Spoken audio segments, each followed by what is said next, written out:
இப்போ போவாஸ் ரூத்தை பார்த்து எப்படி கூப்பிடுறாருன்னு பாருங்களேன். மகளே என்று அன்போடு அழைக்கிறான். அவன் நினைத்திருந்தால் பெண்ணே என்றோ அல்லது ஸ்திரீயே என்றோ கூட அழைத்திருக்கலாம். ஆனால் அவன் அப்படி சொல்லியிருந்தால் அது ஒரு அன்பான வார்த்தையாக இருந்திருக்காது. அது சாதாரணமான எல்லோரிடமும் பேசக்கூடிய வார்த்தையாக தான் இருந்திருக்கும். ஆனால் போவாஸ் மகளே என்று ரூத்தை அழைத்தது நிச்சயம் அவளுக்கு ஒரு அன்பான ஆறுதலான வார்த்தையாக இருந்திருக்கும் என்று நினைக்கிறேன். இவள் ஒரு அந்நிய தேசத்து பெண். இவளுக்கு இந்த ஊரிலே யாரையும் தெரியாது. ஆனாலும் அவர்கள் மத்தியில் இவள் போய் கதிர்களை பொறுக்கி கொண்டிருக்கிறாள்.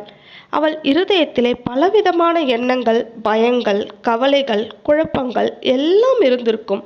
புது இடம், புது மனிதர்கள் என்ன சொல்லுவார்களோ, எப்படி நடத்துவார்களோ என்றெல்லாம் பல பயங்கள் இருந்திருக்கும். ஆனால் அவைகளை எல்லாம் போக்கும் விதமாக போவாஸ் அவளோடு பேசுகிறான். மகளே, கேள்,